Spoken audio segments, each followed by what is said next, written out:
اعوذ باللہ من الشیطان الرجیم بسم اللہ الرحمن الرحیم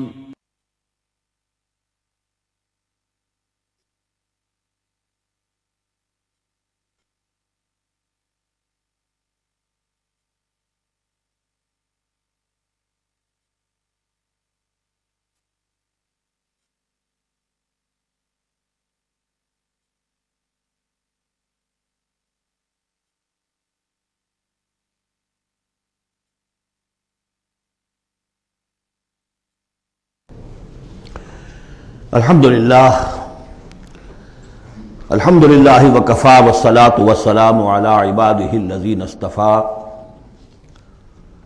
خصوصاً علی افضلہم وخاتم النبیین محمد الامین وعلی آلہ وصحبہ اجمعین اما بعد فقد قال اللہ تبارک وتعالی کما ورد فی سورۃ الشمس اعوذ باللہ من الشیطان الرجیم بسم اللہ الرحمن الرحیم والشمس وضحاها والقمر اذا تلاها والنهار اذا جلاها واللیل اذا یغشاها والسماء وما بناها والارض وما طحاها ونفس وما سواها فألهمها فجورها وتقواها قد افلح من زکاها وقد خاب من دساها صدق اللہ العظیم رب اشرح لی صدری ویسر لی امری واحلل عقدۃ من لسانی یفقہوا قولی اللہم ربنا الہمنا رشدنا واعذنا من شرور انفسنا اللہم ارنا الحق حقا وارزقنا اتباعہ وارنا الباطل باطلا وارزقنا اجتنابہ اللہم وفقنا لما تحب وترضى اللہم زک انفسنا فإنک خیر من زکاہا اللہم ربنا آنس وحشتنا فی قبورنا وارحمنا بالقرآن العظیم اللہم اجعلہ لنا اماما ونورا وہدا ورحمہ اللہم ذکرنا منہ ما نسینا وعلمنا منہ ما جہلنا وارزقنا تلاوتہ آناء اللیل وآناء النہار واجعلہ لنا حجتا یا رب العالمین آمین۔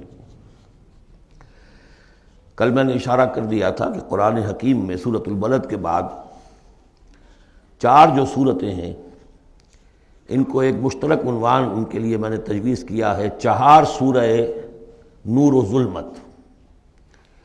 ان 4 صورتوں کے شروع میں قسمیں ہیں، چنانچہ پہلی صورت میں قسموں کا حصہ بہت بڑا ہے، جیسے ہم نے پہلے دیکھا تھا سورہ تکویر میں اذا الشمس کورت سے چل کر 13 آیتیں چلی تھیں، اور اس کے بعد ایک آیت آئی تھی جس پر کہ ان سب چیزوں کو جا کر پھر مرکوز کیا گیا، علمت نفس ما احضرت۔ لیکن سورہ انفطار میں صرف 4 آیتوں کے بعد وہ مضمون آیا اور زیادہ کھل گیا۔ وہی ترتیب یہاں ہے۔ اس میں یہ دیکھیے کہ 8 آیتیں آئیں گی کہ جس میں قسمیں ہیں، اور 2 آیتوں میں پھر جواب القسم ہے، کس بات پر قسم کھائی گئی ہے، اور وہ بڑا مرکزی مضمون ہے، بنیادی مضمون ہے۔ اگلی صورت میں سورۃ اللیل میں قسموں والا حصہ کم ہو جائے گا اور وہ بنیادی مرکزی مضمون مزید کھلے گا۔ پھر اس میں سے جو ایک پہلو ہے اس مضمون کا وہ پھر اپنے نقطۂ عروج کو پہنچے گا سورۃ الضحیٰ میں۔ اس طرح تدریجاً یہ مضمون آگے بڑھ کر مکمل ہو رہا ہے۔ والشمس وضحاها، قسم ہے سورج کی اور اس کی دھوپ کی۔ والقمر اذا تلاها، اور قسم ہے چاند کی جبکہ وہ اس کے پیچھے آتا ہے۔ تلاها، تلا یتلو، پیچھے آنا، فالو کرنا۔ قرآن مجید کی تلاوت کا لفظ بھی اسی لیے، پڑھنے کے لیے تلاوت کیا ہے کہ آپ اس کے ٹیکسٹ کو فالو کر رہے ہوتے ہیں۔ بسا اوقات انگلی بھی ساتھ چلتی ہوتی ہے، جو زیادہ ماہر نہیں ہوتے ان کو دیکھا ہوگا کہ وہ کہیں ایسا نہ ہو کہ اس سطر کو چھوڑ کے اس پہ آ جائے، انگلی ساتھ چلاتے ہیں۔ اور اسی سے پھر یہ کہ اس کا اس قدر معنی پیدا ہو گیا کہ قرآن مجید پڑھنے کا جو حقیقی مقصد ہے اسے فالو کرنا ہے، اس پر عمل کرنا ہے، اس کا اتباع کرنا ہے۔ اس اعتبار سے بہترین لفظ جو ہے وہ اختیار کیا گیا، لیکن لغوی معنی اس کے کیا ہے؟ کسی کے پیچھے آنا۔ تو قسم ہے سورج کی اور اس کے دھوپ چڑھنے کی، اور قسم ہے چاند کی جبکہ اس کے پیچھے آتا ہے۔ والنہار اذا جلاھا، اور قسم ہے دن کی جبکہ وہ اس کو روشن کر دیتا ہے۔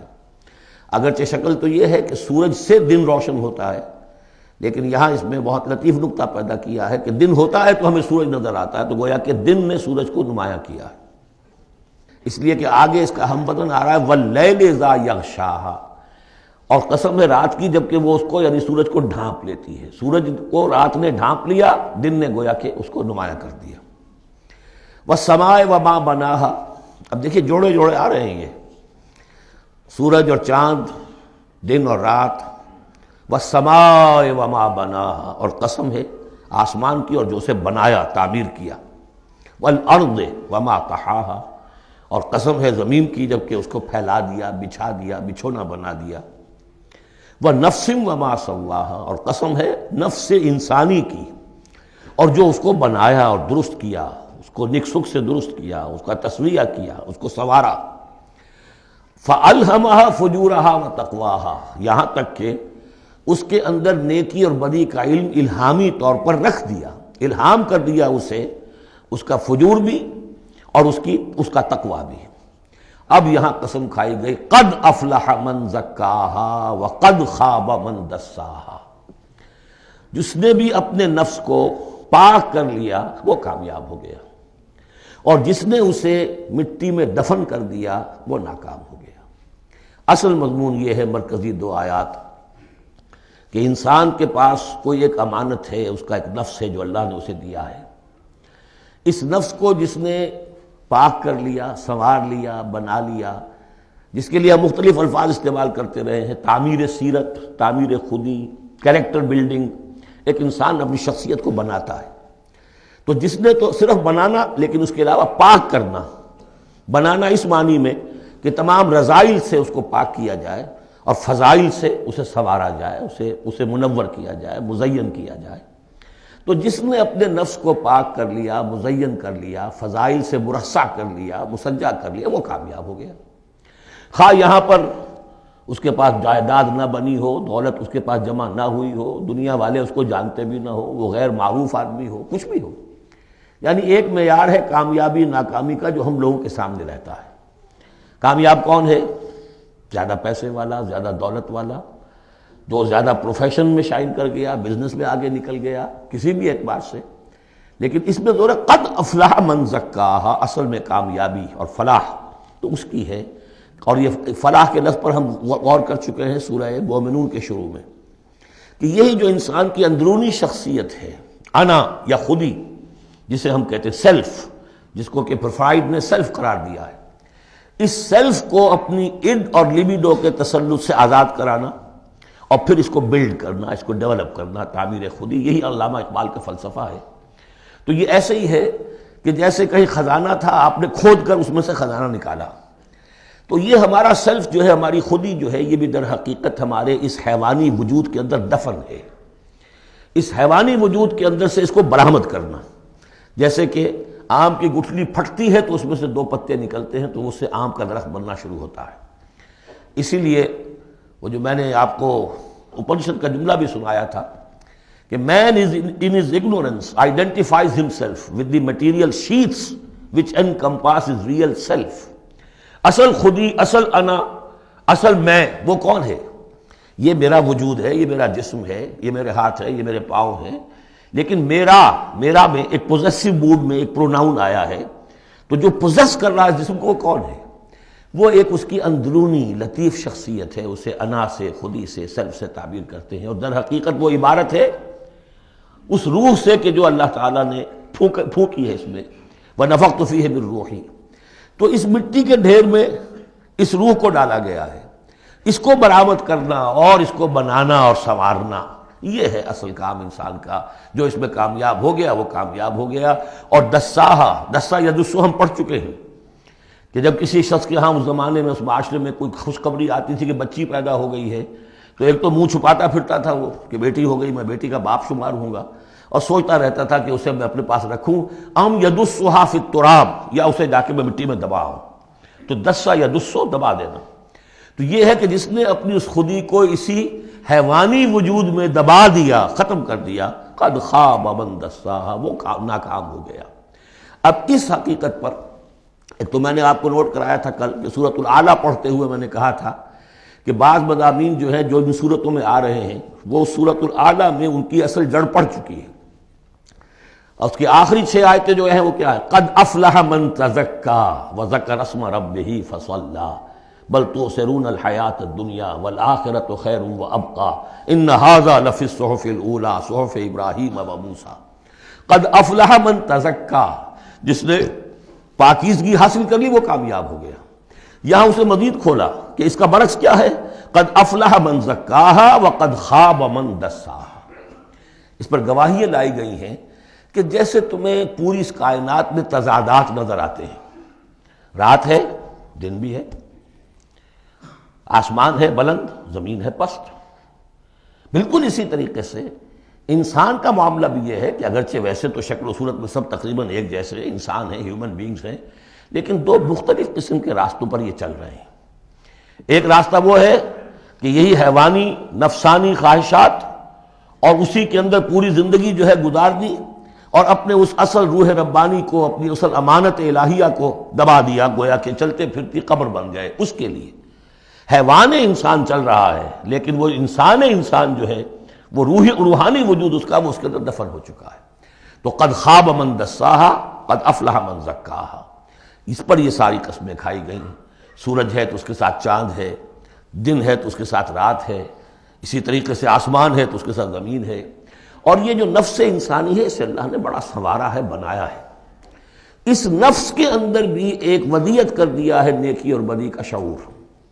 یہاں لفظ روح نہیں آیا، نوٹ کر لیجئے اسے، وَنَفْسٍ وَمَا سَوَّاهَا، یعنی جو یہ نفس انسانی ہے اس کے اندر بھی ایوولوشن ہوئی ہے۔ یہ نفس جو ہے اڈ یا لیبیڈو، یہ گدھے میں بھی ہے، کتے میں بھی ہے، گھوڑے میں بھی ہے، شمپنزی میں بھی ہے، لیکن یہ سارا نفس کا بھی تو ایوولوشن ہوا ہے۔ اس ایوولوشن کا مرتبہ آیا ہے انسان میں آ کر، وہ یہ ہے کہ انسان میں اس کے اندر ایک حس پیدا ہو گئی ہے، مورل سینس، کہ کچھ چیزوں کو وہ سمجھتا ہے کہ یہ بری ہیں، کچھ چیزیں اچھی ہیں۔ اور یہ اتنا یونیورسل کانسیپٹ ہے کہ جس کو یوں سمجھیے کہ جس معاشرے میں جائیے سچ بولنا اچھا ہے، جھوٹ بولنا برا ہے۔ یہ کبھی ایسا نہیں ہوا کسی نے کہا ہو کہ جھوٹ بولنا اچھا ہے، سچ بولنا برا ہے۔ وعدہ کر کے پورا کرنا اچھا ہے، وعدہ خلافی کرنا برا ہے۔ جو شخص وعدہ خلافی کر رہا ہوتا ہے وہ بھی جانتا ہے کہ میں برا کام کر رہا ہوں، میرا اس کا ضمیر اس وقت اس کو ملامت کر رہا ہوتا ہے، جس کی قسم کھائی گئی ہے۔ لا اقسم بیوم القیامہ ولا اقسم بالنفس اللوامہ، یہ تمہارے اپنے اندر جو ہے مائی کانشنس از پنچنگ می، بھائی، کہ تمہارے اندر ایک اخلاقی حس ہے۔ یہ اخلاقی حس نفس انسانی میں ودیت شدہ ہے۔ روح میں جو کچھ ہے وہ تو اور بڑی شے ہے۔ روح انسانی میں تو معرفت خداوندی ہے اور محبت خداوندی ہے، دونوں چیزیں روح انسانی کے اندر موجود ہیں۔ ابھی یہاں سے نفس کی بات ہو رہی ہے۔ جیسے عالم خلق کے تمام جو مظاہر ہیں ان کو بیان کیا جا رہا ہے، سورج اور چاند عالم خلق کی چیزیں، عالم امر کی نہیں ہیں۔ رات اور دن عالم خلق کی چیزیں ہیں، آسمان اور زمین عالم خلق کی چیزیں ہیں۔ نفس بھی عالم خلق کی شے ہے، روح ہے عالم امر کی شے۔ تو نفس انسانی بھی نفس حیوانی سے ممتاز ہے بئی معنی کہ اس میں وہ ایک مورل سینس موجود ہے، جس کی بنا پر اس کے اندر یہ شعور ہے ودیت شدہ، الہام شدہ، الہمہا، الہام کر دیا اس میں کہ کچھ چیزوں کو وہ جانتا ہے یہ خیر ہیں اور کچھ کو جانتا ہے یہ شر ہے۔ اسی لیے قرآن مجید نے کثرت سے جو لفظ استعمال کیا ہے وہ معروف اور منکر۔ معروف وہ جو جانی پہچانی شے نفس انسانی جانتی ہے کہ یہ چیز اچھی ہے، منکر وہ جس سے کہ نفس انسانی اباہ کرتا ہے یہ کیا ہے، یہ نہیں ہونا چاہیے، یہ فطرت اس کے اندر موجود ہے، سرشت کے اندر۔ اب مرحلہ صرف یہ ہے کہ جب یہ بنیادی بیج تو اللہ نے تمہارے نفس میں ڈال دیا، اب اسے پروان چڑھانا تمہارا کام ہے، اسے آگے بڑھاؤ، پروان چڑھاؤ عمل صالح سے۔ الیہ یصعد الکلم الطیب والعمل الصالح یرفعہ، اچھا کلام ہو، اچھی بات ہو، اس کے اندر اوپر اٹھنے کی، اللہ کی طرف بڑھنے کی صلاحیت تو ہے، لیکن عمل صالح اس کے ساتھ ہوگا تو وہ اوپر اٹھے گا۔ تو یہ جو بھی پوٹینشل ہے انسانی فطرت کا، تو قد افلح جس نے وہ محنت کی، مشقت کی، اس نے اپنی اس اصل انسانی شخصیت کو برآمد کیا، اس مٹی کے ڈھیر میں سے بنایا، اسے ایک بڑا درخت بنا دیا، تناور درخت بنا دیا جس میں وہ پھل لگے ہیں جو ہم سورہ تغابن میں پڑھ رہے ہیں، وہ کامیاب ہو گیا۔ اور جس نے اس کو دبائے رکھا، وہ مٹی ہی کی زندگی میں اور جو جسمانی وجود ہے اسی کے تقاضوں کو پورا کرنے میں لگا رہا، وہ غائب ہو گیا، ناس۔ اب اس کے بعد یہ کہ یہ معاملہ جس طرح انڈیویجولز کا ہوتا ہے ایسے ہی کسی معاشرے کا بھی ہوتا ہے۔ معاشرے میں بھی کچھ لوگ ہوتے ہیں کہ جو خیر کی طرف بلانے والے، کچھ ہوتے ہیں کہ جو بدی کی طرف بلانے والے، جس طریقے سے فرد کے اندر موجود ہے اسی طریقے سے پھر اس کے اندر بھی اگر ایک قوم کا اجتماعی ضمیر جو ہے وہ زندہ رہے اور امر بالمعروف نہی عن المنکر کا فریضہ وہاں سر انجام دیا جاتا رہے تو معاشرے کی خیر ہوگی۔ اور اگر اخلاقی حس بحیثیت مجموعی اس درجے کمزور ہو جائے کہ قوم کا اجتماعی ضمیر مردہ ہو جائے اور پھر اسے حس ہی نہ رہے، وائے ناکامی متائے کارواں جاتا رہا، کارواں کے دل سے احساس زیاں جاتا رہا، وہ احساس ہی نہ رہے اجتماعی سطح پر کہ یہ بدی ہے اور یہ برا کام ہے، یہ منکر ہے، تو پھر وہ تباہ ہوتی ہے۔ اس کی ایک مثال دی ہے، کذبت ثمود بطغواہا، قوم ثمود نے بھی جھٹلایا تھا اپنی سرکشی کے باوجود۔ اذ انبعث اشقاہا، جب ان کا جو سب سے شقی انسان تھا وہ کھڑا ہوا اور اس نے پھر اونٹنی کو جو اللہ تعالیٰ نے بطور معجزہ دی تھی اس کو اس نے ہلاک کر دیا۔ قال لهم رسول اللہ ناقۃ اللہ وسقیاہا، ان سے کہہ دیا تھا اللہ کے رسول نے کہ دیکھو یہ اللہ کی اونٹنی ہے اور اس کا پانی پینے کی جو باری کا دن ہے اس میں کوئی گڑبڑ پیدا نہ کرنا۔ فکذبوہ فعقروہا، انہوں نے اسے جھٹلا دیا اور اس کی کونچیں کاٹ ڈالی۔ فدمدم علیہم ربہم بذنبہم، تو الٹ پڑا اللہ تعالیٰ کی طرف سے ان پر عذاب ان کے گناہ کی پاداش میں۔ فسواہا، اللہ نے سب کو برابر کر دیا۔ ولا یخاف عقباہا، اور اللہ تعالیٰ کو اس کا کوئی ڈر نہیں کہ اس کا کیا نتیجہ نکلے گا، اس کی مخلوق تھی انہوں نے ختم کر دیا اور مخلوق کو وہ لے آئے گا۔ تو انفرادی اور پھر اجتماعی، ان دونوں چیزوں کو اس صورت کے اندر جمع کر دیا گیا۔ اب یہاں سے جو مضمون شروع ہوا ہے، اب دیکھیے اگلی صورت میں کھلے گا۔ اگلی صورت میں دو جوڑے آ رہے ہیں صرف، واللیل اذا یغشا، قسم ہے رات کی جبکہ وہ ڈھانپ لیتی ہے، والنہار اذا تجلی، قسم ہے دن کی جبکہ وہ روشن ہو جاتا ہے۔ یہ ہمارے خارج میں آفاق کے اندر دن اور رات۔ وما خلق الذکر والانثی، ہمارے انفس میں، ہمارے اندر کوئی مذکر ہے، کوئی مؤنث ہے، کوئی مرد ہے، کوئی عورت ہے۔ یہ جو تضادات بظاہر نظر آتے ہیں حقیقت میں تضادات نہیں ہیں، ان دونوں کے مل کے ہی در حقیقت فطرت اپنے مقاصد کی تکمیل کر رہی ہے۔ دن اور رات کے فرق سے ہی سارا نباتاتی نظام جو ہے وہ سارا کا سارا اسی کے ساتھ وابستہ ہے، اسی سے اس کا ریسپریٹری سسٹم ہے، اسی سے یہ فوٹو سنتھسس اور سب کا یہ جو سولر انرجی ہے اس کا درختوں کی لکڑیوں میں آ کے سٹور ہو رہا ہے، کیا ہو رہا ہے، یہ سارا کا سارا دن اور رات کے ساتھ ہے۔ اسی طریقے سے مرد اور عورت، اگر یہ فرق نہ ہو تو اولاد کیسے ہو، آگے نسل کیسے چلے؟ تو تضادات میں بھی توافق ہے یہاں، اگرچہ بعض چیزیں بظاہر متضاد ہیں لیکن ان میں توافق ہے، اللہ تعالیٰ نے اسی لیے پیدا کیا، لیکن ساتھ ہی یہ بتا دیا کہ جیسے یہ تضادات تمہیں نظر آ رہے ہیں واضح طور پر، دن اور رات، نر اور مادہ، ایسے ہی ان سعیکم لشتی، تمہاری جو سعی ہے، محنت ہے، بھاگ دوڑ ہے، وہ تو سب کر رہے ہیں۔ وہ تو کل ہم پڑھ چکے سورہ بلد میں، لقد خلقنا الانسان فی کبد، ہم نے تمام انسانوں کو مشقت میں پیدا کیا۔ مشقت انسان کا مقدر ہے، محنت کرنی ہے، جد و جہد کرنی ہے، معاشی جد و جہد ہے، اور بھی جو ہے پھر اولاد کا پالنا ہے۔ لا اقسم بہذا البلد وانت حل بہذا البلد، کسی کا کوئی نظریہ بھی بن گیا ہے، کوئی آئیڈیل بھی ہے، کسی آئیڈیالوجی کا ماننے والا ہے، اب اس پر اس کا بوجھ ہے کہ اس آئیڈیالوجی کو پروموٹ کرے، اس نظریے کو پھیلائے، اور پھر یہ کہ اس نظام کو قائم کرنے کے لیے تن من دھن لگائے۔ تو کتنے بوجھ ہیں انسانوں پر، پھر کتنے صدمے انسان اٹھاتا ہے۔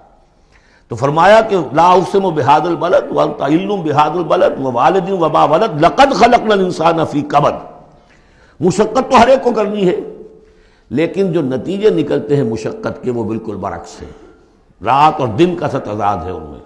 ان سعیکم لشتی، کوئی شخص اس محنت کے نتیجے میں اپنے آپ کو جنت کا مستحق بنا لیتا ہے، کوئی شخص اسی محنت کے نتیجے میں اپنے آپ کو دوزخ کا مستحق بنا لیتا ہے، راستے جدا ہو جاتے ہیں۔ اس کی بڑی پیاری تشریح ایک حدیث میں آئی ہے، حضور نے فرمایا کل نفس یغدو، ہر جان جو ہے صبح جب ہوتی ہے ہر انسان کی، فبائع نفسہا، پھر یہ کہ وہ اپنے نفس کو بیچتا۔ اب کوئی دفتر جا رہا ہے اپنی صلاحیت بیچ رہا ہے، کوئی بیچارہ وہ چونکہ اور کچھ نہیں سیکھ سکا تھا، اینٹیں ڈھو رہا ہے، تعمیر کا جہاں ہو رہی ہے، کوئی کسی چلا رہا ہے، کوئی ہل چلا رہا ہے، کسی کی مشقت، کوئی اپنی جسمانی جو قوت ہے وہ بیچ رہا ہے، کوئی اپنی ذہنی صلاحیت، اپنی ایکسپرٹیز، ڈاکٹر ہے اس نے بڑی مشکل سے فن حاصل کیا ہے، وہ بیٹھ کے فیس لے رہا ہے، لیکن بیچ رہا ہے اپنے آپ کو، اپنا وقت بیچ رہا ہے۔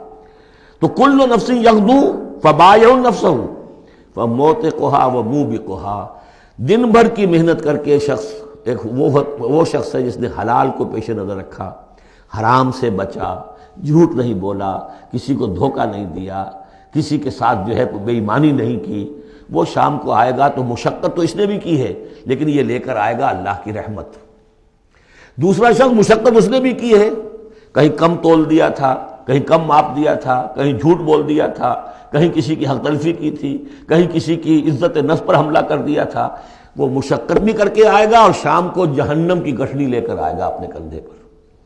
یا وہ نفس کو جہنم سے آزاد کرا کے آیا شام کو، اور یا وہ شام کو جہنم کے عذاب کی ایک گٹھڑی لے آیا ہے۔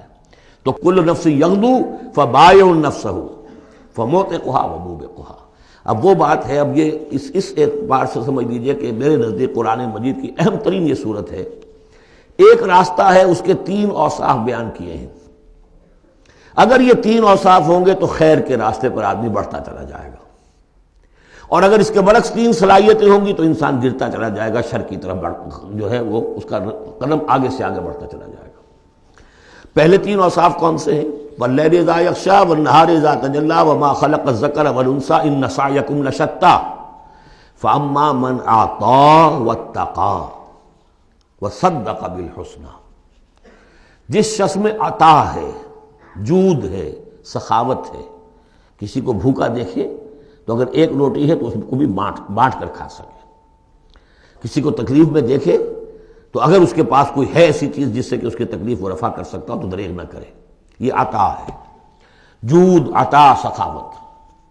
فاما من اعطا، پہلی شرط یہ ہے، چونکہ ہم سورہ بلد میں بھی دیکھا ہے کہ وہ جو گھاٹی ہے جس سے گزرنا مشکل ہے، فلقتحم العقبہ، وہ کون سی گھاٹی تھی؟ فک رقبۃ او اطعام فی یوم ذی مسغبۃ یتیما ذا مقربۃ او مسکینا ذا متربہ ثم کان من الذین آمنوا وتواصوا بالصبر وتواصوا بالمرحمہ۔ اس گھاٹی کو عبور کر کے اگر اہل ایمان میں شامل ہوگا تو ابو بکر صدیق بنے گا، عمر فاروق بنے گا، عثمان غنی بنے گا، اور اس گھاٹی کو عبور کیے بغیر کسی وجہ سے اسلام لے آیا عبداللہ ابن ابی بن جائے گا۔ اگرچہ اس نے بھی کلمہ پڑھا ہے، اس نے بھی کہا ہے اشہد ان لا الہ الا اللہ واشہد ان محمد رسول اللہ، اور وہی کلمہ پڑھا ہے ابو بکر نے اور عمر نے اور عثمان نے اور علی رضی اللہ تعالیٰ عنہ۔ لیکن فرق کیا ہے؟ یہ زمین کچھ اور تھی جس میں بیج پڑا ہے، وہ زمین کچھ اور تھی جس میں بیج پڑا ہے، وہ زمین میں ہل چل چکا تھا۔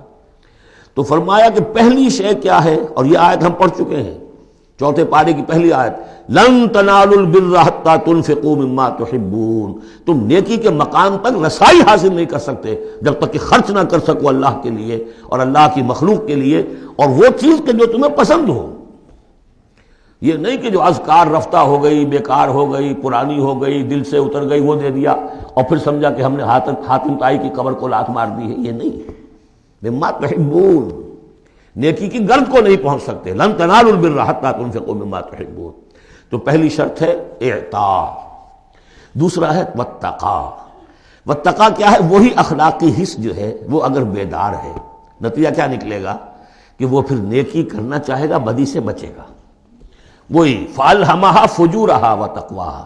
اگر یہ حس مر نہیں گئی ہے، یہ دفن نہیں ہو گئی ہے، اس کے اوپر حوث جو ہے اس کا غلبہ نہیں ہو گیا ہے، کوئی اور غلط جو ہے انسان کا رجحان اس نے اسے دبا کر نہیں رکھ دیا ہے، تو تقا اس کے اندر ہوگا، میں کسی کا دل نہ دکھا دوں، میں کسی کا حق نہ مار لوں، اس کے اندر ایک احساس ذمہ داری جو ہے وہ موجود رہے گا۔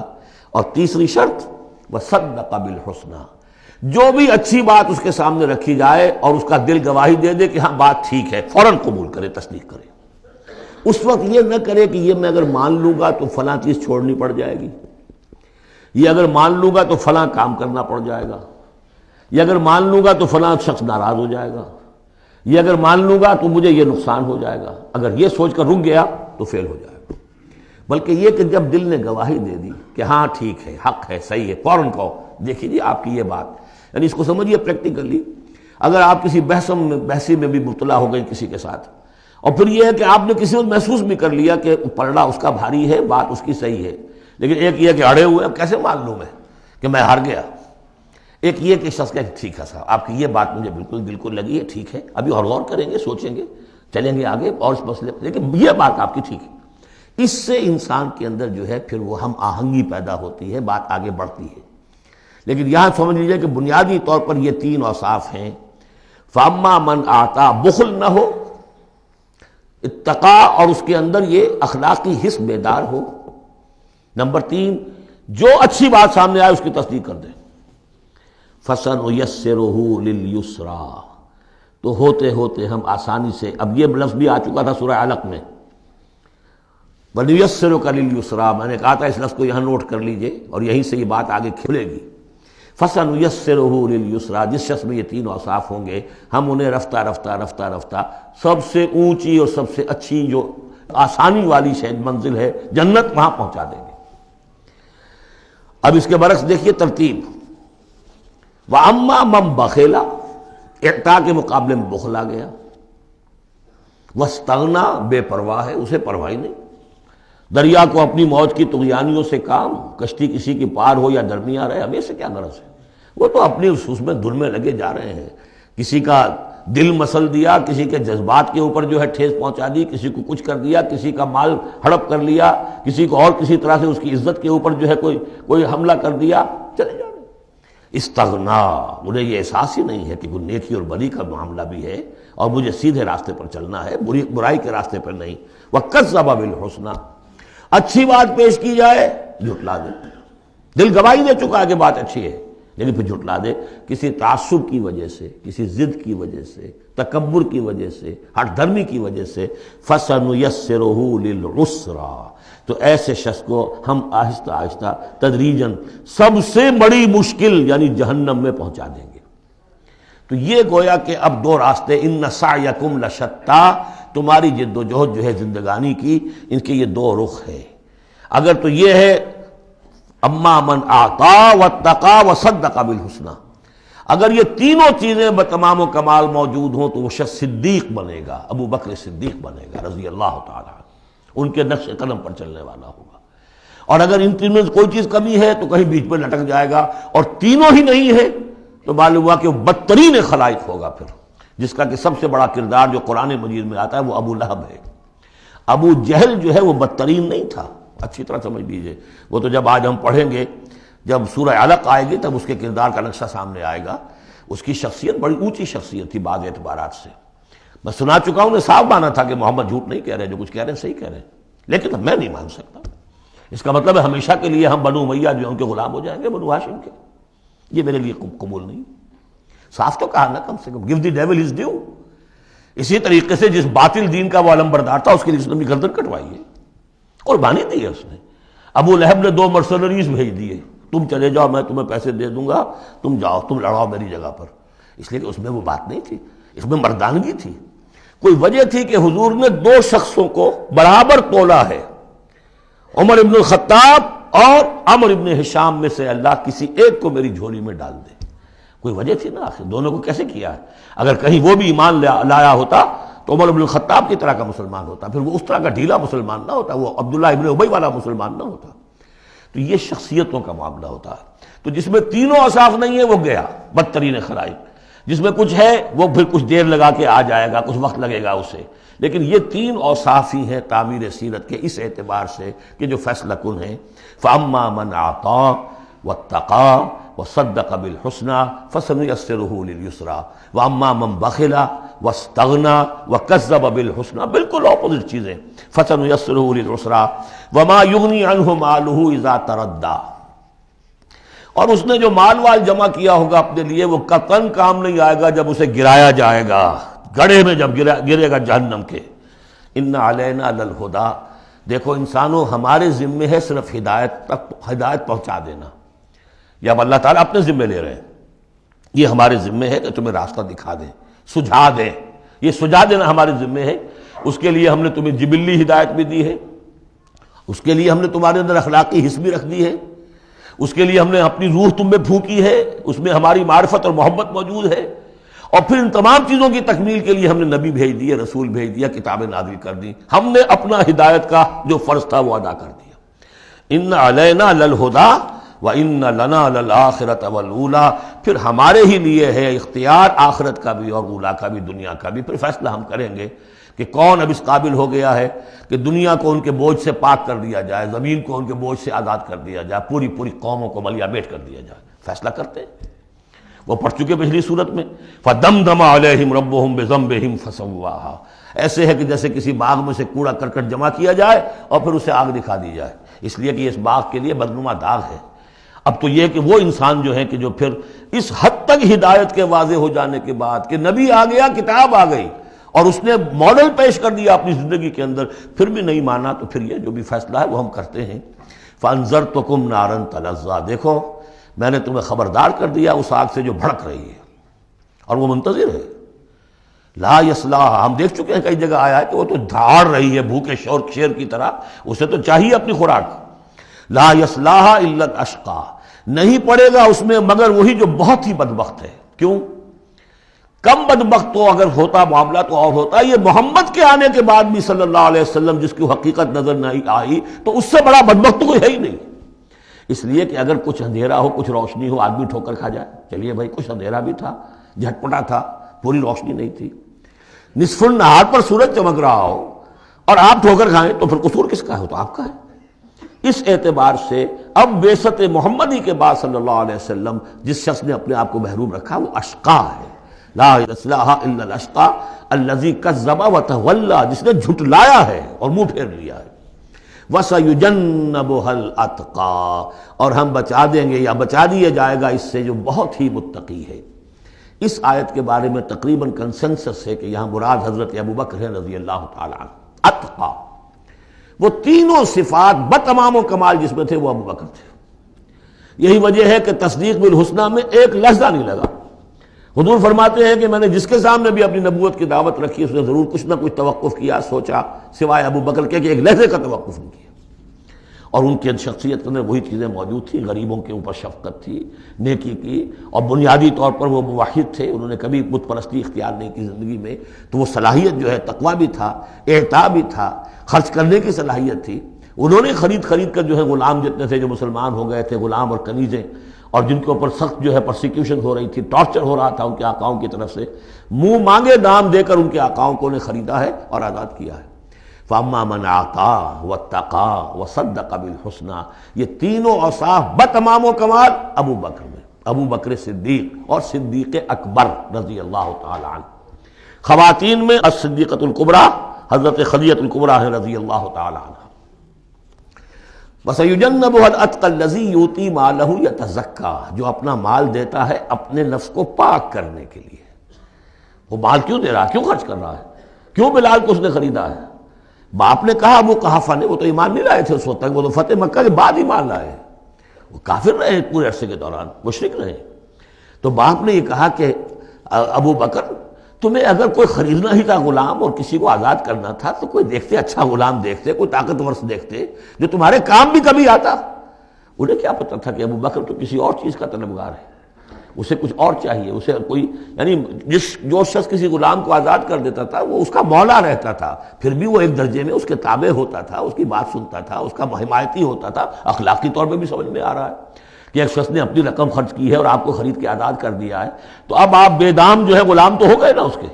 اس لیے کہ یہ کہ وہ غلامی نہیں ہے، مولا کہلاتے تھے وہ. جیسے کہ حضرت زید ابن حارثہ بھی مولا تھے حضور کے، اور اسی طریقے سے اور بھی بہت سے ہیں جن کے بارے میں آتا ہے کہ انہوں نے جو حدیث روایت کی ہے. ثوبان رضی اللہ تعالیٰ وہ بھی مولا تھے حضور کے، مولا اس معنی میں.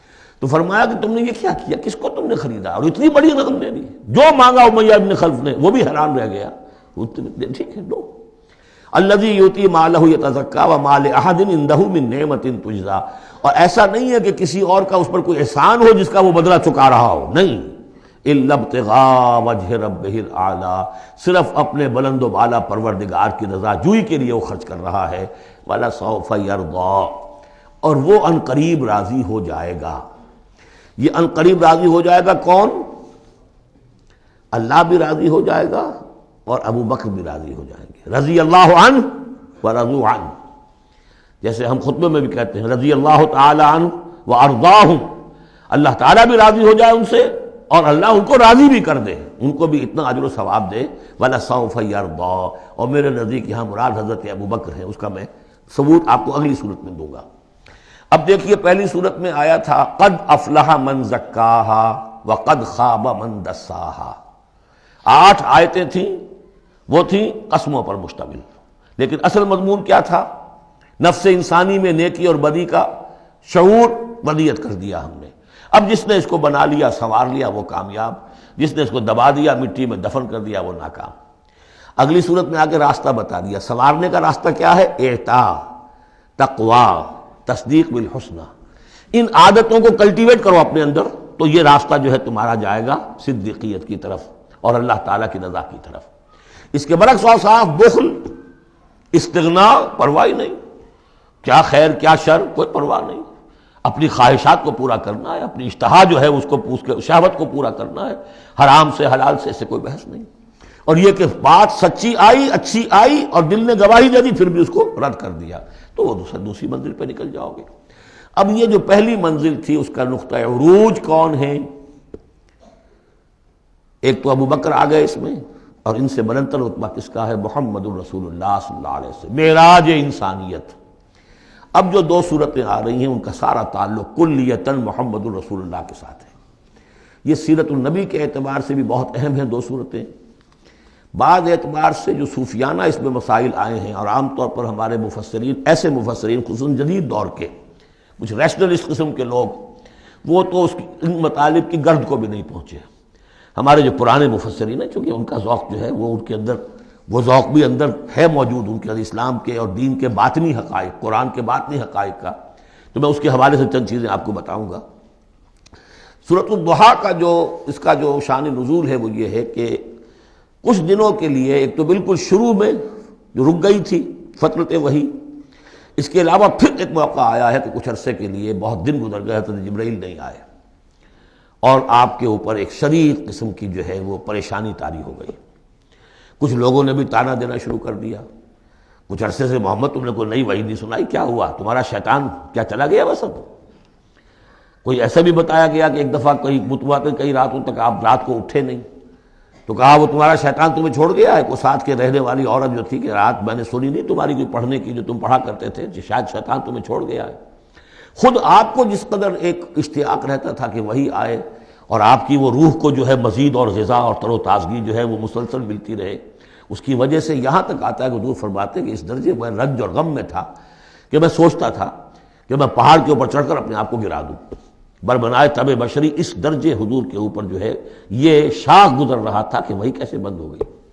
اور اس میں یہ بھی تھا کہ اللہ ناراض تو نہیں ہو گیا، کیا مجھ سے کوئی خطا تو ایسی نہیں ہو گئی، یہ سبب کیا ہوا ہے؟ یہ ہے وہ کیفیت کہ جس کے اندر یہ آیتیں نازل ہو رہی ہیں۔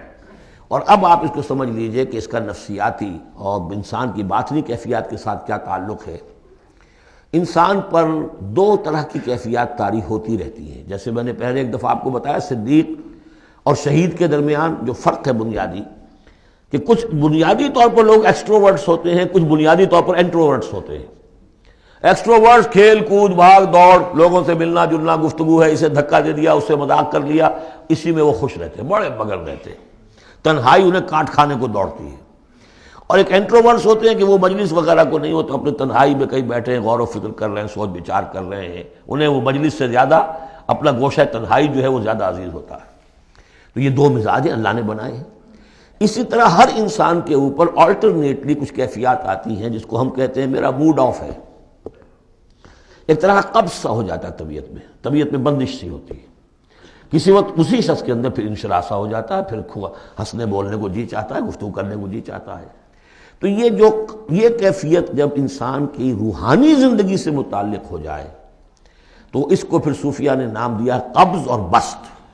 کبھی طبیعت میں انشراح ہے، انبساط ہے، طبیعت جو ہے وہ آبادہ ہے، ہر چیز میں روشنی کا پہلو آدمی دیکھ رہا ہے، ہر چیز کے اندر آپ کو معلوم ہے ایک تاریک رخ بھی ہوتا ہے کسی معاملے کا اور روشن رخ بھی ہوتا ہے، اس وقت انسان روشن رخ کو دیکھتا ہے۔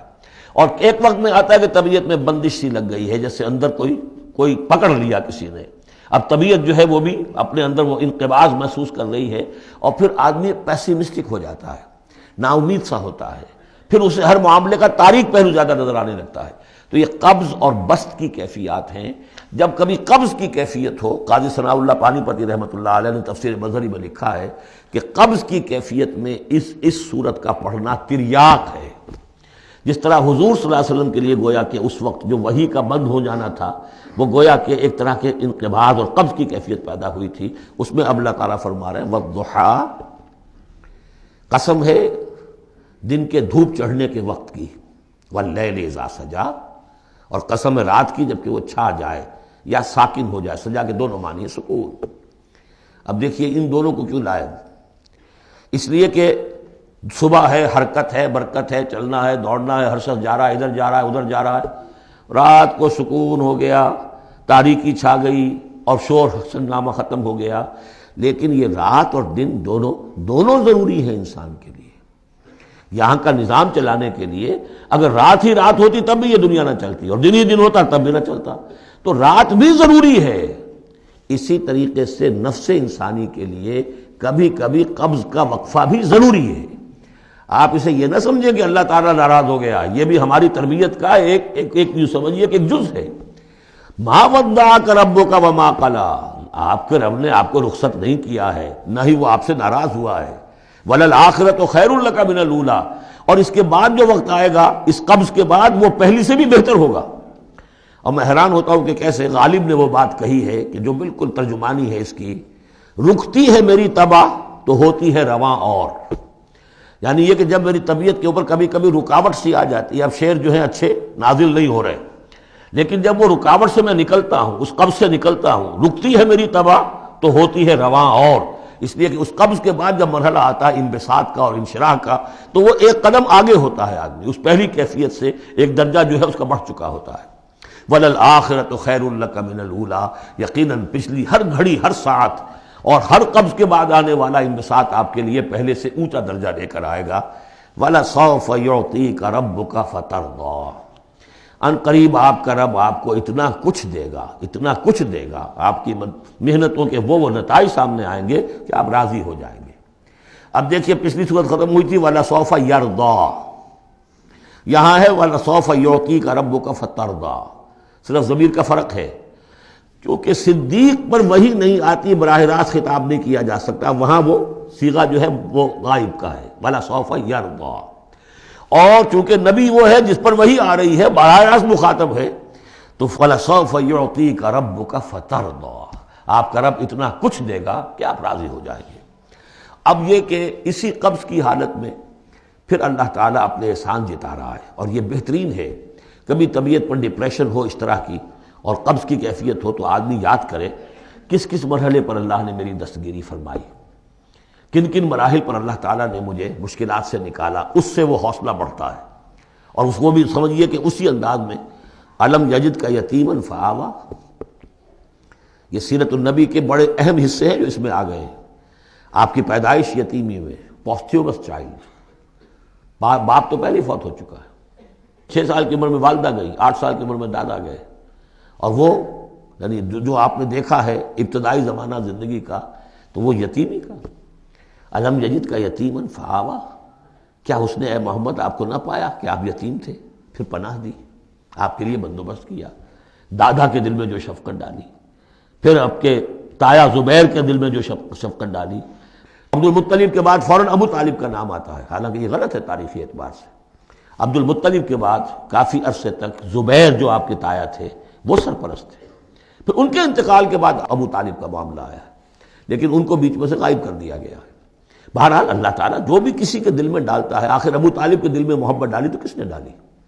وہ ہم پڑھ چکے ہیں سورہ طٰہٰ میں، وَأَلْقَيْتُ عَلَيْكَ مَحَبَّةً مِّنِّي، حضرت موسیٰ علیہ السلام کی موہنی صورت کے اوپر اللہ تعالیٰ فرماتے ہیں ہم نے اپنی محبت کا پرتو ڈال دیا کہ تمہیں دیکھنے کے بعد وہ قتل کرنے کے ارادے سے باز رہ گئے، ان کے ہاتھ شل ہو گئے، ایسی موہنی صورت، اسے قتل کر لیں۔ وَأَلْقَيْتُ عَلَيْكَ مَحَبَّةً مِّنِّي وَلِتُصْنَعَ عَلَىٰ عَيْنِي، یہ ہوا ہے۔ تو فرمایا علم یجد کا یتیمن فآوا ووجدک ضالا فہدا، اور پھر جب آپ شعور کی پختگی کو پہنچے اور غور و فکر کا مرحلہ آیا، حقائق میں انسان کو سوچ بچار کا مرحلہ آیا، اور آپ کو دیکھا کہ آپ تلاش حقیقت میں سرگرداں ہیں، تو ہدایت دی۔ وہ آگے آ جائے گا، بہت قریب پہنچ گئے ہم، اقرا بسم ربک الذی خلق، وہ مرحلہ جب آئے گا۔ وَوَجَدَكَ عَائِلًا فَأَغْنَىٰ، اور پایا آپ کو تنگ دست تو غنی کر دیا۔ کس طرح سے راستہ پیدا کیا ہے۔ خدیجہ الکبریٰ رضی اللہ تعالی عنہا نے جو بھی ان کے آپ کے محاسن دیکھے، کتنی گرویدہ ہوئی ہیں۔ بڑے بڑے سردار قریش کے جو ہے ان سے نکاح کے خواہش مند تھے، انہوں نے خود جو ہے اپنی لونی کے ذریعے سے پیغام دیا ہے حضور کو۔ تو یہ ساری چیزیں جو ہے ان کی ساری دولت جو ہے وہ پوری کی پوری انہوں نے لا کر حضور کے قدموں میں ڈال دی ہے۔ وَوَجَدَكَ عَائِلًا فَأَغْنَىٰ فَأَمَّا الْيَتِيمَ فَلَا تَقْهَرْ۔ تو اے نبی تقاضے ان تینوں چیزوں کے کیا ہیں؟ ہم نے آپ کو یتیم پایا، پناہ دی، اب آپ بھی یتیم کے سرپرستی کیجئے، کسی یتیم کو اس کے اوپر کوئی جبر نہ ہو، سختی نہ ہو۔ وَأَمَّا السَّائِلَ فَلَا تَنْهَرْ۔ اور آپ جب کہ تلاش حقیقت میں سرگرداں تھے تو ہم نے آپ کو ہدایت دی، اسی طریقے سے اب آپ کو بھی کوئی شخص سائل بن کر آپ کے پاس آئے، سوال کرے، اسے جھڑکنا نہیں ہے۔ اسے جو بھی سائل دونوں طرح کے ہوتے، سوال کرنے والا کوئی علمی سوال اور سوال کرنے والا کوئی مالی دولت، مالی مدد کے لیے۔ وَأَمَّا بِنِعْمَةِ رَبِّكَ فَحَدِّثْ۔ اور جو ہدایت تمہیں دی ہے ہم نے، اب اسے عام کرو، یہ نعمت ہے، آپ کے رب کا انعام ہے، یہ ہدایت جو آپ کو عطا ہوئی ہے، اس کو بیان کرو۔ اس کے بیان کرنے میں یہ بھی ہے کہ اللہ کے انعامات کا چرچا انسان کرے اس کا شکر ادا کرنے کے لیے، اور یہ بھی ہے کہ اس کو پھیلائے اور عام کرے، دوسروں تک پہنچائے، ورنہ وہ بخل ہو جائے گا کہ وہ دولت جو ہے ہدایت کی اس کو آدمی صرف اپنی ذات تک محدود رکھے اور اس کا جو خیر ہے وہ دوسروں تک نہ پہنچائے۔ سورۃ الانشراح، بسم اللہ الرحمن الرحیم۔ الم نشرح لک صدرک ووضعنا عنک وزرک الذی انقض ظہرک ورفعنا لک ذکرک۔ کیا ہم نے آپ کے لیے آپ کے سینے کو کھول نہیں دیا، انشراح نہیں دے دیا آپ کو، اور آپ پر جو ایک بوجھ پڑا ہوا تھا وہ اٹھا نہیں لیا۔ الذی انقض ظہرک، جو آپ کی کمر کو دوہرے کیے دے رہا تھا، توڑے دے رہا تھا۔ ورفعنا لک ذکرک، اور ہم نے آپ کے ذکر کو بلند کر دیا۔ فإن مع العسر یسرا ان مع العسر یسرا، تو یقیناً مشکل کے ساتھ ہی آسانی ہے، یقیناً مشکل کے ساتھ ہی آسانی ہے۔ فإذا فرغت فانصب وإلى ربك فارغب۔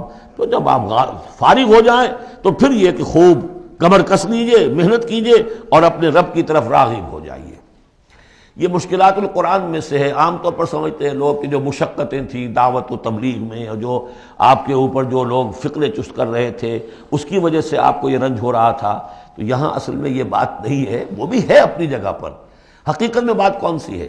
اور کیونکہ یہ بھی معلوم ہے کہ یہ بالکل ابتدائی زمانے کی صورتیں ہیں، لہذا اس دور میں تو ابھی اس طریقے کا جو ہے کوئی بہت زیادہ پرسیکیوشن بھی نہیں تھی، بہت زیادہ مخالفت بھی نہیں تھی، اس سے کہیں زیادہ بڑے مراحل سے آپ کو گزرنا پڑا ہے۔ 3 سال کی جو بھی شیب بنی ہاشم کی قید ہے وہ بعد کی بات ہے، جو یوم طائف آ رہا ہے وہ اس کے بہت بعد کی بات ہے، یوم احد بہت بعد میں آ رہا ہے۔ یہ اصل میں کیا ہے، جس شخص کو اللہ تعالیٰ نبوت دیتا ہے اس کی سب سے زیادہ جو خواہش ہوتی ہے وہ اللہ کے ساتھ لو لگا کر بیٹھا رہے، اور رسالت کا فریضہ ایسا ہے کہ جاؤ خلق خدا کو ہدایت کا راستہ دکھاؤ۔ اب کہاں وہ کیفیت، دن ڈھونڈتا ہے پھر وہی فرصت کے رات دن بیٹھے رہے تصور جانا کیے ہوئے، کہاں اللہ کی طرف رخ کر کے اللہ کا بندہ کھڑا ہے رات کے وقت، کیا اس کی کیفیت ہے، اس کے قلب کی، اس کی روح کی کیا انشراح ہے، کیا انبساط ہے، کن بلندیوں پر اس وقت وہ ہے، کس روحانی وسعتوں کے اندر جو ہے وہ اس وقت پیراکی کر رہا ہے۔ اور کب جا رہے کسی نے کہہ دیا پاگل ہے، کسی نے کہہ دیا کہ یہ تو مجنون ہے، دیکھو ذرا یہ شخص ہے جو کہتا ہے آپ کے معبودوں کو کہ یہ غلط ہے۔ اب اس کا ایک تقدر ہو رہا ہے دل کے اوپر، کہاں وہ کیفیت۔ علامہ اقبال نے اسے لکھا ہے، 4th لیکچر ہے ان کا جو خطبات میں سے، شیخ عبد القدوس گنگوہی رحمۃ اللہ علیہ کا قول دیا ہے۔ وہ کہیں کسی کیفیت میں بیٹھے ہوئے تھے اسی طرح مراقبے میں، اچانک اقامت کی آواز آ گئی، اب جماعت کھڑی ہو رہی ہے، تو وہ آرہا کھڑا ہونا ہے، وہ تو نماز میں تو جانا ہے، تو کہا کیا، جھنجھلا کر کہا، حضوری سے نکال کر دربانی میں کھڑا کر دیا۔ اس وقت جس مراقبے کی کیفیت میں تھا وہ تو حضوری کی کیفیت مجھے حاصل تھی، اب میں دربانی میں آ گیا ہوں یہاں پر۔ نماز تو آپ پڑھیں گے تو امام کے پیچھے پڑھیں گے، اس نے کہا اللہ اکبر تو کرنا ہی ہے رکوع، چاہے ابھی آپ کے دل چاہ رہا ہے اور قرآن پڑھا جائے تو کیسے ہوگا، تو اس کا حکم ماننا آپ نے۔ آپ چاہ رہے ہیں سجدے میں پڑے رہے ابھی سر نہ اٹھائیں، لیکن وہ تو کہے گا اللہ اکبر، تو وہ سر آپ نے اٹھانا ہی ہے۔ تو وہ ایک اور نظام ہے، وہ نظام با جماعت ہے، اس سے ایک جماعت کی تشکیل جو ہے وہ مطلوب ہے، اور ایک ہے انسان کا اپنا روحانی طرف ہو، اس کے کچھ اور تقاضے ہوتے ہیں۔ تو جیسے حضرت موسیٰ سے کہا گیا ہر دفعہ آپ نے اذهب الى فرعون انه طغى، اور وہ اگر وہیں پر رہتے ڈیرا لگا دیتے، ہر وقت گفتگو ہو رہی ہے، مخاطبہ مکالمہ مل رہا ہے، تو جو لذت اس میں تھی، اس کے اندر جو ہے وہ جو مشقت ہے وہ یہ تھی۔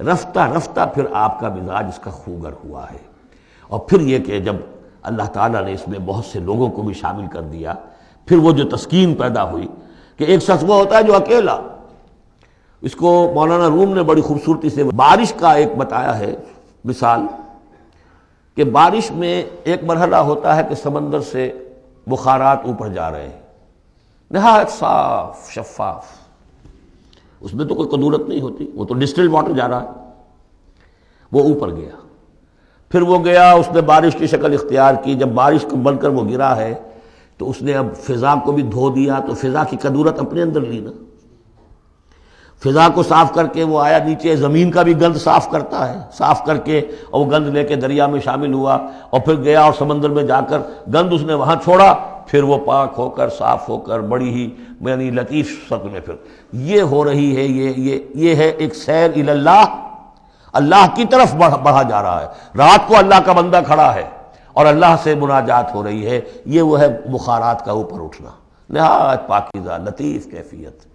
اور جب آپ آئے ہیں تو بارش کے مانند ہے، اب آپ دھو رہے ہیں، تو جو دھو رہے ہیں اس سے خود اپنے آپ کو بھی تقدر ہوتا ہے، کسی نے کچھ کہہ دیا، کسی نے کچھ کہہ دیا، کسی نے کچھ کہہ دیا، کسی نے فکرہ چست کر دیا، اب آپ کو ضرورت ہے کہ پھر ذرا اپنے آپ کو بھی صاف کریں دوبارہ، پھر رات کو کھڑے ہو جائیں۔ سیر الی اللہ، سیر فی اللہ، سیر عن اللہ الی اللہ، یہ جو ہے جو تبلیغ کا اور فریضہ رسالت ہے، یہ بھی سیر الی اللہ ہے نتیجے کے اعتبار سے، لیکن اس وقت عن اللہ ہے، اللہ کی طرف تو پشت ہو گئی۔ اب دیکھیے جب آپ نماز میں کھڑے ہیں تو رخ کدھر ہے؟ اللہ کی طرف، جا رہے ہیں تبلیغ کے لیے تو اللہ کی طرف تو پشت ہو گئی، اب تو آپ جا رہے ہیں تو خلق کی طرف آپ کا رخ ہے، اللہ کی طرف تو پشت ہے۔ اس حوالے سے وہ عروج ہے، یہ نزول ہے، اور یہ نزول جو ہے یہ بڑا شاق گزرتا ہے کسی ایسے شخص پر جسے عروج کی لذت حاصل ہو گئی ہو۔ یہ ہے وہ سختی، الم نشرح لک صدرک ووضعنا عنک وزرک الذی انقض ظہرک ورفعنا لک ذکرک فإن مع العسر یسرا ان مع العسر یسرا فإذا فرغت فانصب۔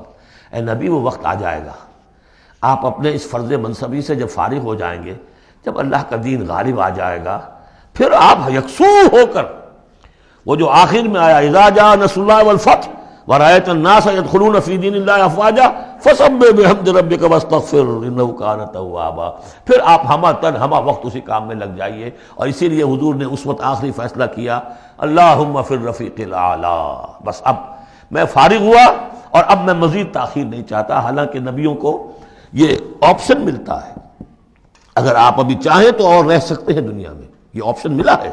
چنانچہ حضور نے اپنے مرض وفات میں جو خبر دی آ کر، جب آپ نے نماز پڑھائی ہے، بیماری میں ذرا سی کمی ہوئی تھی، باہر آپ آئے ہیں، حضرت ابوبکر نماز پڑھا رہے تھے، حضرت ابوبکر کے پاس جا کر آپ جو ہے بیٹھ گئے۔ اب حضرت ابوبکر جو ہے وہ اقتداء کر رہے ہیں حضور کی، اور پوری جماعت کر رہی ہے اقتداء حضرت ابوبکر کی۔ یہ نماز ہے، آخری باجماعت نماز۔ اس میں حضور نے فرمایا اللہ نے اپنے بندے کو ایک آپشن دی ہے، ایک اختیار دیا ہے، وہ چاہے تو، اب جو ایگزیکٹ الفاظ یاد نہیں ہے، نتیجہ اس کا یہی ہے کہ چاہے تو ابھی دنیا میں اور رہے، تو بندے نے اللہ کو قبول کر لیا ہے۔ حضرت ابوبکر رو پڑے اور لوگ حیران ہوئے، رو کیوں رہے ہیں؟ یہ تو کوئی بات ایسی ہے نہیں۔ ان کے سمجھ میں آ گیا تھا کہ آپ نے اپنے انتقال کی خبر کر ہمیں دے دی ہے۔ تو یہ فیصلہ اللہم فی الرفیق الاعلی، یہ جو شاخ گزر رہا تھا نا، یہ جو دنیا کے اندر معاملہ دعوت و تبلیغ، یہ اس روحانی جو ربط ہوتا ہے اللہ کے ساتھ، اس کے اعتبار سے اس میں رکھنا پڑتا ہے، کہاں وہ کیفیت، کہاں یہ کیفیت۔ اور اس کی وجہ سے جلدی آپ نے فرمائی، میں سمجھتا ہوں کہ اگر ابھی جو لوگ، یہ اتنا عظیم انقلاب برپا ہوا تھا عرب میں، اور رأیت الناس يدخلون فی دین اللہ افواجا، ان کی ابھی بڑی تربیت کی ضرورت تھی۔ یہ تربیت کے مراحل ابھی ان کے پورے نہیں ہوئے تھے۔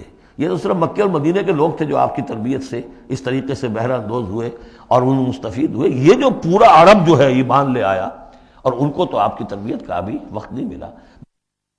بہرحال جب یہ کام ہو چکے گا اے محمد، تو بس پھر آپ ہمہ وقت اللہ کی طرف متوجہ ہو جائیے۔ سورۃ التین، بسم اللہ الرحمن الرحیم۔ یہ سورت بھی نفسیاتی فلسفیاتی اعتبار سے بہت اونچی ہے، اور وہ کیا ہے سمجھ لیجئے۔ جب کبھی اللہ کا بندہ کوئی جس کی اخلاقی حس بیدار ہو، بات وہیں سے چل رہی ہے، اخلاقی حس، الہمہا فجورہا و تقواہا، وہ اگر کسی بگڑے ہوئے معاشرے میں بیٹھ کے دیکھتا ہے کہ ہر جگہ پر خود غرضی ہے، ظلم ہے، ہر جگہ پر ہم دیکھ رہے ہیں جھوٹ ہے، دھوکہ ہے، فریب ہے، زیادہ بیان کرنے کی ضرورت ہی نہیں، خود ہمارا جو معاشرہ ہے اس کی بہت بڑی مثال موجود ہے، شاید بڑی ہی نمائندہ جو مثال ہے دنیا کے اندر اس چیز کی، اس پہ کوئی غور کر رہا ہے تو غور کر کے بالآخر بسا اوقات انسان اس درجے پر پہنچتا ہے کہ انسان ہے ہی بہت حقیر اور بہت گندی مخلوق، اس میں خیر ہے ہی نہیں، خیر کا کوئی پہلو نہیں۔ اور یہ میں آپ سے عرض کر دوں، آج کے سارے جو ماہرین نفسیات ہیں ان سب کا حاصل یہی ہے کہ انسان میں کوئی اعلیٰ شے ہے ہی نہیں، یا پیٹ ہے، یا اس کی شہوت ہے، یا حب تفوق ہے، یا اینیمل انسٹنکٹس ہے، کسی خیر کا مجھے کسی بھی جو بھی ہو آپ کا سائیکالوجسٹ کو بتا دیجئے کہ وہ کسی خیر کا بھی آپ کے اندر کوئی سراغ لگا کر بتا سکے۔ یہ جو ایک آتی ہے انسان کے اوپر مایوسی، حساس انسان پر، اس میں یہ صورت نازل ہوئی ہے کہ انسان شر ہی شر نہیں ہے، گند کی پوٹ ہی نہیں ہے، اس میں بڑی بلندی کا پہلو بھی ہے۔ والتین والزیتون، گواہ ہے انجیر اور گواہ ہے زیتون، وطور سینین اور گواہ ہے وہ پہاڑ طور سینا، وہذا البلد الامین اور گواہ ہے یہ شہر امین، امن والا شہر۔ لقد خلقنا الانسان فی احسن تقویم، ہم نے تو انسان کو بہت بلند حساب پر، بہت عمدہ تخلیق پر بنایا تھا۔ اب قسموں کا اس کے ساتھ ربط کیا ہے؟ تین، انجیر، یہ اس علاقے میں کثرت سے ہوتی تھی، اور کہتے ہیں کہ اس پہاڑ کا نام بھی جبل تین تھا، جہاں حضرت نوح علیہ السلام نے دعوت و تبلیغ کی 9.5 برس تک، 950 برس تک۔ زیتون اس پہاڑی کا نام ہے، اور وہاں زیتون کے درخت تھے جہاں حضرت مسیح علیہ السلام نے سرمن آف دا ماؤنٹ، مشہور پہاڑی کا آواز، اسی پر آپ کے زیادہ تبلیغی مباحث ہوئے ہیں۔ طور سینین تو واضح ہے، حضرت موسیٰ علیہ السلام کو جہاں ہم کلامی حاصل ہوئی۔ ھذا البلد الامین، اور یہ امن والا شہر جس میں محمد الرسول اللہ دعوت و تبلیغ کے فریضہ سر انجام دے رہے ہیں۔ ان شخصیتوں کو، اصل میں ان مقامات سے مراد یہ شخصیتیں ہیں۔ اگر کسی کا خیال یہ ہے کہ انسان میں کوئی خیر ہے نہیں، تو دیکھیں ہمارے بندے نوح کو، یاد کریں ہمارے بندے عیسیٰ کو، یاد کریں وہ بھی تو انسان تھا، موسیٰ جو رب سے ہم کلام ہوا تھا، اور دیکھ لیں اس بندے محمد کو صلی اللہ علیہ وسلم جو اس بلد امین میں نظر آ رہا ہے۔ کیا تمہیں ثبوت نہیں مل جائے گا کہ انسان میں تو بڑی عظمت رکھی تھی ہم نے؟ یہ دوسری بات ہے، آپ اپنے آپ کو حیوان ہی سمجھ لیں، حیوان بنا لیں۔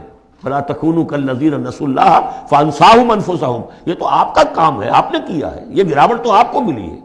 حقیقت میں اللہ تعالیٰ نے بنایا تھا، وہ تو بہت اونچے مقام پر بنایا تھا۔ آدم مسجود ملائک، آدم خلقتہ بیدی، اپنے دونوں ہاتھوں سے بنایا ہے۔ تو انسان سرشت کے اعتبار سے کچھ کمزور ہے، فطرت کے اعتبار سے بہت بلند ہے۔ یہ میں دونوں الفاظ بار بار استعمال کرتا رہا ہوں، اب ان تمام چیزوں کی وضاحت ممکن نہیں ہے۔ اس کا روحانی وجود سب سے اونچا ہے، اس کا حیوانی وجود بہت نیچے ہے۔ اصل میں اس حیوانی وجود میں آ کر یہ نیچے چلا گیا ہے۔ والتین والزیتون وطور سینین وھذا البلد الامین لقد خلقنا الانسان فی احسن تقویم، ہم نے انسان کو بنایا تھا بہترین حساب سے۔ ثم رددناہ اسفل سافلین، اب اسے اس جسد حیوانی میں ڈال کر در حقیقت نیچے پہنچا دیا گیا ہے۔ تو اب کیا کرنا ہوگا؟ اب اوپر اٹھنا ہوگا۔ اوپر اٹھنے کے لیے محنت کرنی پڑتی ہے۔ الا الذین آمنوا وعملوا الصالحات، اب یہ ایمان اور عمل صالح ہے جو تمہیں اس پستی سے نکال کر اوپر لے آئے گا۔ جس مقام پر تم پیدا کیے گئے ہو اس مقام تک پہنچنے کے لیے پہلی محنت کیا ہے؟ آپ کے شعور اور ذہن کی آزمائش ہے کہ اللہ کو پہچانتے ہو یا نہیں، اور دوسری محنت عمل صالح ہے۔ الا الذین آمنوا وعملوا الصالحات فلہم اجر غیر ممنون، تو ان کے لیے تو اجر و ثواب ہوگا جو اس کا سلسلہ کبھی منقطع ہی نہیں ہوگا۔ فما یکذبک بعد بالدین، اب اس کے ساتھ ہی ایک بات ایسی جوڑ دی کہ اگر تمہیں بھی نظر آ رہا ہے کہ کچھ لوگ بلند ہیں، کچھ پست ہیں، کچھ گھٹیا ہیں، کچھ بڑھیا ہیں، تو سوال یہ کہ اس کا کوئی نتیجہ بھی نکلنا چاہیے کہ نہیں؟ پھر کیا چیز ہے جو تمہیں آمادہ کرتی ہے جزا و سزا کے انکار پر؟ الیس اللہ باحکم الحاکمین، کیا اللہ تعالیٰ تمام حاکموں سے بڑا حاکم نہیں ہے؟ تو کیا کوئی حاکم ایسا بھی تم نے دیکھا کہ جو اپنے نیکوکار بندوں کو اور اپنے غداروں کو اور اپنے باغیوں کو ایک جیسا کر دے؟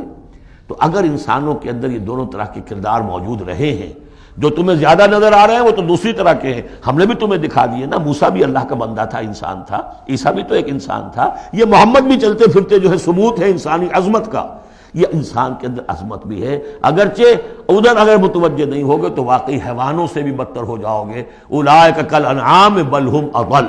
بارک اللہ لی ولکم فی القرآن العظیم ونفعنی وإیاکم بالآیات والذکر۔